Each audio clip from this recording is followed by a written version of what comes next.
Welcome to Original Strange Fairy Tales and Other Stories, where we bring you eerie tales from a bygone era. Tonight, prepare yourself for a journey into the shadows of terror with a story from the master of Macabre, Ambrose Bierce. Known for his dark and biting wit, Bierce often weaved grim themes of death and fear into his writing, unsettling readers with tales that tap into humanity's darkest instincts. In this tale, Bierce explores a mysterious force beyond human understanding, an invisible entity lurking in the wilderness. Through strange testimonies, unnerving descriptions, and a steadily mounting sense of dread, the story questions the limits of our perception and the nature of reality itself. Its chilling narrative has captivated readers for over a century, making it a perfect ghostly tale for Halloween. A small disclaimer: this story was written in the 19th century and reflects perspectives from that time, which may feel outdated or surprising to today's listeners. Now, settle in, dim the lights, and prepare yourself for a haunting journey. And, of course, happy Halloween. This is The Damned Thing. Enjoy.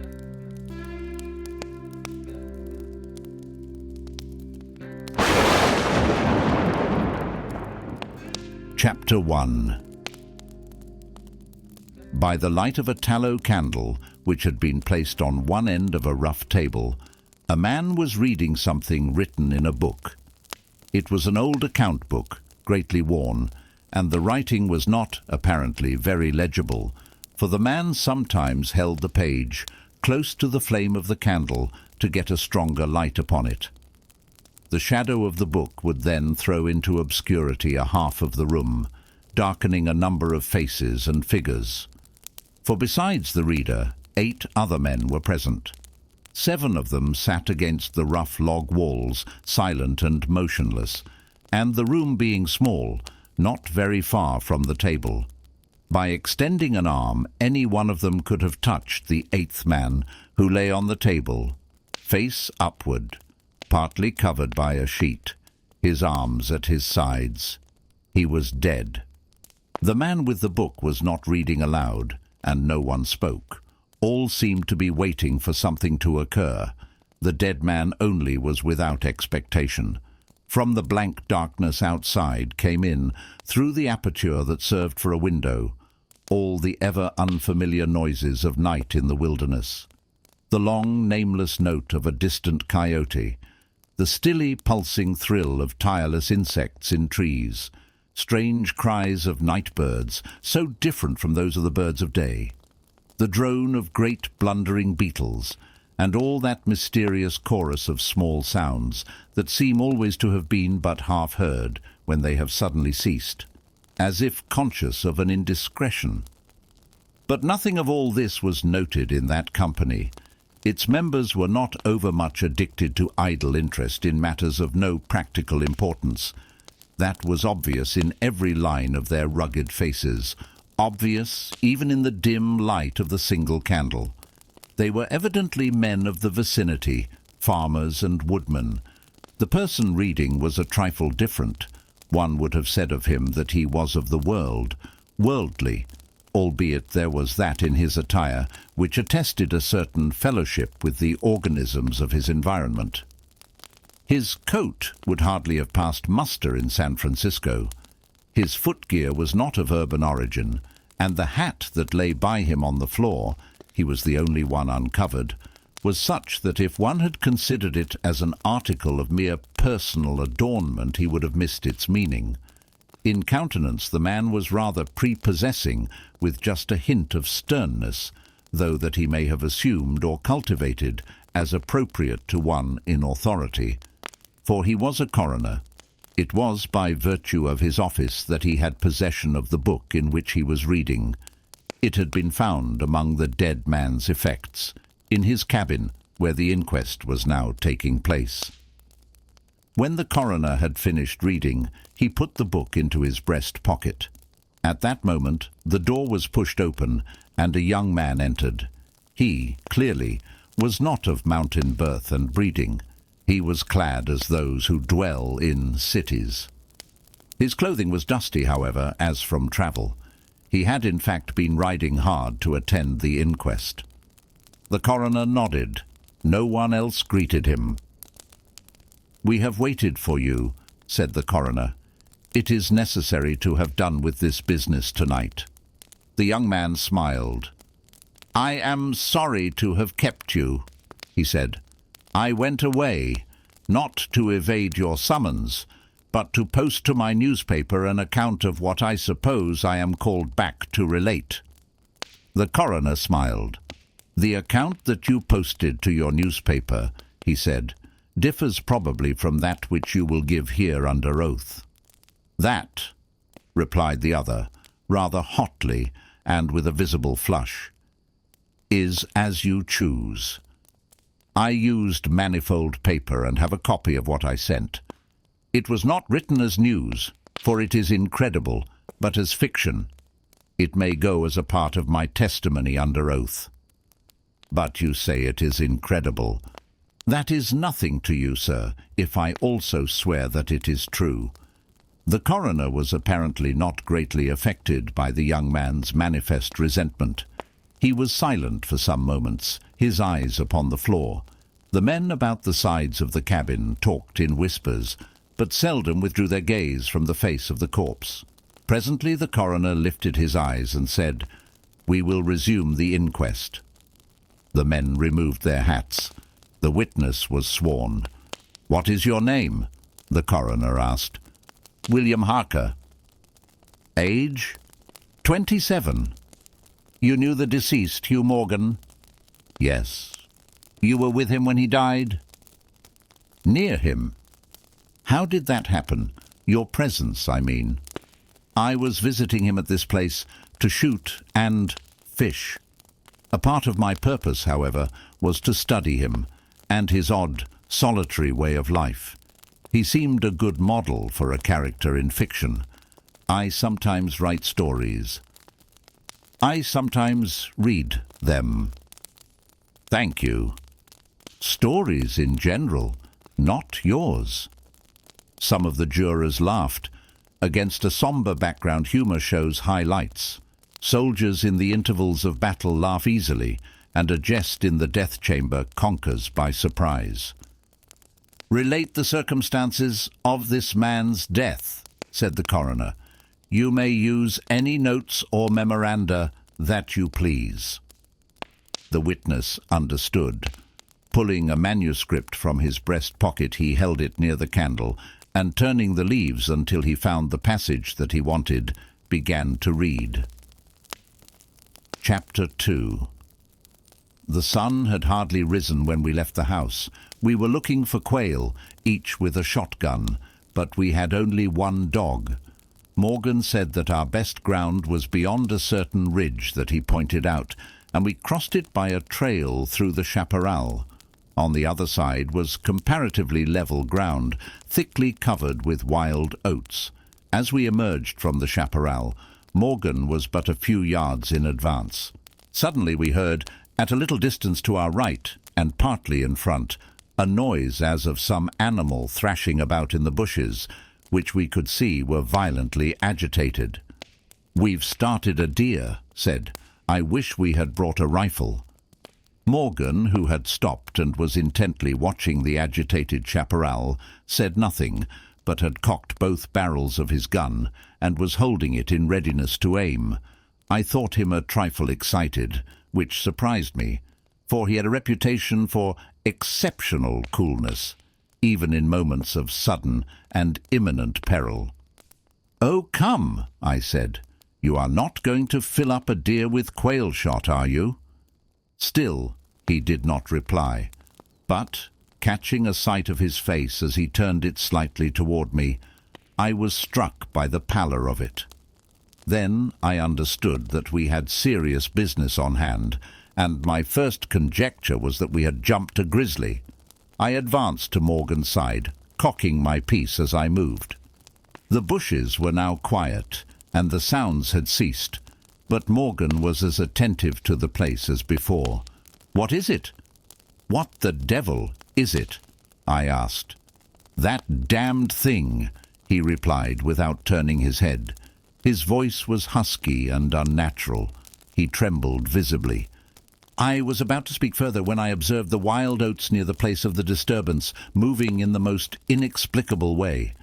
I can hardly describe it. It seemed as if stirred by a streak of wind, which not only bent it, but pressed it down, crushed it so that it did not rise, and this movement was slowly prolonging itself directly toward us. Nothing that I had ever seen had affected me so strangely as this unfamiliar and unaccountable phenomenon, yet I am unable to recall any sense of fear. I remember, and tell it here because, singularly enough, I recollected it then, that once, in looking carelessly out of an open window, I momentarily mistook a small tree close at hand for one of a group of larger trees at a little distance away. It looked the same size as the others, but, being more distinctly and sharply defined in mass and detail, seemed out of harmony with them. It was a mere falsification of the law of aerial perspective, but it startled, almost terrified me. We so rely upon the orderly operation of familiar natural laws that any seeming suspension of them is noted as a menace to our safety, a warning of unthinkable calamity. So now the apparently causeless movement of the herbage and the slow, undeviating approach of the line of disturbance were distinctly disquieting. My companion appeared actually frightened, and I could hardly credit my senses when I saw him suddenly throw his gun to his shoulders and fire both barrels at the agitated grass. Before the smoke of the discharge had cleared away, I heard a loud, savage cry, a scream like that of a wild animal, and, flinging his gun upon the ground, Morgan sprang away and ran swiftly from the spot. At the same instant I was thrown violently to the ground by the impact of something unseen in the smoke, some soft, heavy substance that seemed thrown against me with great force. Before I could get upon my feet and recover my gun, which seemed to have been struck from my hands, I heard Morgan crying out as if in mortal agony, and mingling with his cries were such hoarse, savage sounds as one hears from fighting dogs. Inexpressibly terrified, I struggled to my feet and looked in the direction of Morgan's retreat. And may heaven in mercy spare me from another sight like that. At a distance of less than 30 yards was my friend, down upon one knee, his head thrown back at a frightful angle, hatless, his long hair in disorder, and his whole body in violent movement from side to side, backward and forward. His right arm was lifted and seemed to lack the hand. At least, I could see none. The other arm was invisible. At times, as my memory now reports this extraordinary scene, I could discern but a part of his body. It was as if he had been partly blotted out. I cannot otherwise express it. Then a shifting of his position would bring it all into view again. All this must have occurred within a few seconds, yet in that time Morgan assumed all the postures of a determined wrestler, vanquished by superior weight and strength. I saw nothing but him, and him not always distinctly. During the entire incident, his shouts and curses were heard, as if through an enveloping uproar of such sounds of rage and fury as I had never heard from the throat of man or brute. For a moment only I stood irresolute. Then, throwing down my gun, I ran forward to my friend's assistance. I had a vague belief that he was suffering from a fit or some form of convulsion. Before I could reach his side, he was down and quiet. All sounds had ceased, but with a feeling of such terror as even these awful events had not inspired, I now saw the same mysterious movement of the wild oats prolonging itself from the trampled area about the prostrate man toward the edge of a wood. It was only when it had reached the wood that I was able to withdraw my eyes and look at my companion. He was dead.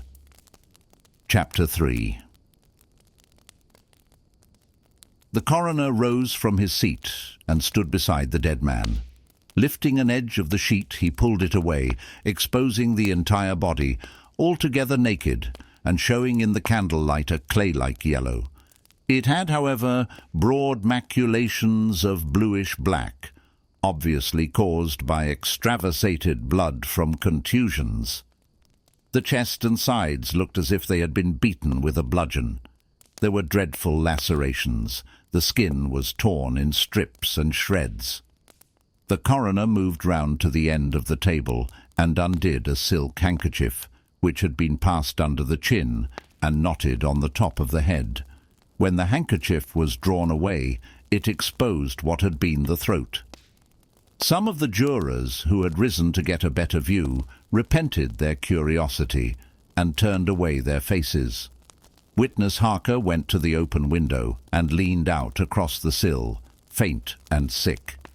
Dropping the handkerchief upon the dead man's neck, the coroner stepped to an angle of the room, and from a pile of clothing produced one garment after another, each of which he held up a moment for inspection. All were torn and stiff with blood. The jurors did not make a closer inspection. They seemed rather uninterested. They had, in truth, seen all this before, the only thing that was new to them being Harker's testimony. "Gentlemen," the coroner said, "we have no more evidence. I think your duty has been already explained to you. If there is nothing you wish to ask, you may go outside and consider your verdict." The foreman rose, a tall, bearded man of 60, coarsely clad. "I should like to ask one question, Mr. Coroner," he said. "What asylum did this your last witness escape from?" "Mr. Harker," said the coroner gravely and tranquilly, "from what asylum did you last escape?" Harker flushed crimson again, but said nothing, and the 7 jurors rose and solemnly filed out of the cabin. "If you have done insulting me, sir," said Harker, as soon as he and the officer were left alone with the dead man, "I suppose I am at liberty to go." "Yes." Harker started to leave, but paused with his hand on the door latch. The habit of his profession was strong in him, stronger than his sense of personal dignity. He turned about and said, "The book that you have there, I recognize it as Morgan's diary. You seemed greatly interested in it. You read in it while I was testifying. May I see it? The public would like—" "The book will cut no figure in this matter," replied the official, slipping it into his coat pocket. "All the entries in it were made before the writer's death." As Harker passed out of the house, the jury re-entered and stood about the table on which the now covered corpse showed under the sheet with sharp definition. The foreman seated himself near the candle, produced from his breast pocket a pencil and scrap of paper, and wrote rather laboriously the following verdict, which with various degrees of effort all signed. "We, the jury, do find that the remains come to their death at the hands of a mountain lion, but some of us thinks, all the same, they had fits." Chapter 4. In the diary of the late Hugh Morgan are certain interesting entries, having possibly a scientific value as suggestions. At the inquest upon his body, the book was not put in evidence. Possibly the coroner thought it not worthwhile to confuse the jury. The date of the first of the entries mentioned cannot be ascertained. The upper part of the leaf is torn away. The part of the entry remaining is as follows: "Would run in a half circle, keeping his head turned always toward the center, and again he would stand still, barking furiously. At last he ran away into the brush as fast as he could go. I thought at first that he'd gone mad, but on returning to the house found no other alteration in his manner than what was obviously due to fear of punishment. Can a dog see with his nose? Do odors impress some olfactory center with images of the thing emitting them? September 2nd. Looking at the stars last night as they rose above the crest of the ridge east of the house, I observed them successively disappear from left to right. Each was eclipsed but an instant, and only a few at the same time. But along the entire length of the ridge, all that were within a degree or two of the crest were blotted out. It was as if something had passed along between me and them, but I could not see it, and the stars were not thick enough to define its outline. Ugh, I don't like this. Several weeks' entries are missing, 3 leaves being torn from the book. September 27th. It has been about here again. I find evidences of its presence every day. I watched again all of last night in the same cover, gun in hand, double charged with buckshot. In the morning, the fresh footprints were there, as before. Yet I would have sworn that I did not sleep. Indeed, I hardly sleep at all. It is terrible, insupportable. If these amazing experiences are real, I shall go mad. If they are fanciful, I am mad already. October 3rd. I shall not go. It shall not drive me away. No, this is my house, my land. God hates a coward. October 5th. I can stand it no longer. I have invited Harker to pass a few weeks with me. He has a level head. I can judge from his manner if he thinks me mad. October 7th. I have the solution of the problem. It came to me last night, suddenly, as by revelation. How simple, how terribly simple. There are sounds that we cannot hear. At either end of the scale are notes that stir no chord of that imperfect instrument, the human ear. They are too high or too grave. I have observed a flock of blackbirds occupying an entire treetop, the tops of several trees, and all in full song. Suddenly, in a moment, at absolutely the same instant, all spring into the air and fly away. How? They could not all see one another. Whole treetops intervened. At no point could a leader have been visible to all. There must have been a signal of warning or command, high and shrill above the din, but by me, unheard. I have observed, too, the same simultaneous flight when all were silent, among not only blackbirds, but other birds. Quail, for example, widely separated by bushes, even on opposite sides of a hill. It is known to seamen that a school of whales basking or sporting on the surface of the ocean, miles apart, with the convexity of the earth between them, will sometimes dive at the same instant, all gone out of sight in a moment. The signal has been sounded, too grave for the ear of the sailor at the masthead and his comrades on the deck, who nevertheless feel its vibrations in the ship as the stones of a cathedral are stirred by the bass of the organ. As with sounds, so with colors. At each end of the solar spectrum, the chemist can detect the presence of what are known as actinic rays. They represent colors, integral colors in the composition of light, which we are unable to discern. The human eye is an imperfect instrument. Its range is but a few octaves of the real chromatic scale. I am not mad. There are colors that we cannot see. And God help me, the damned thing is of such a color.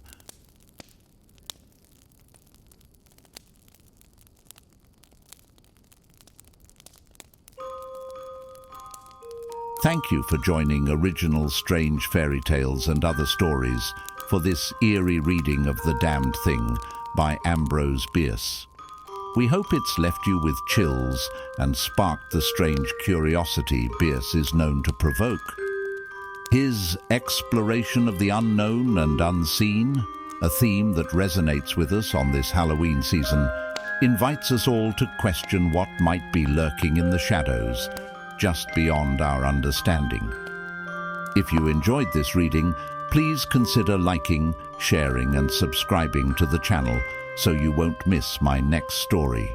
And a special thanks goes out to the official Fairy Tale Enthusiasts members of the channel who, for just $2 a month, support this channel and gain access to special perks, like downloading all the story illustrations in full 4K resolution, as well as receiving this special thank you in the videos. Your support is invaluable in keeping the spirit of storytelling thriving. Thank you again. Happy Halloween, and remember, some mysteries are best left unexplored. Until next time, stay curious and keep the lights on.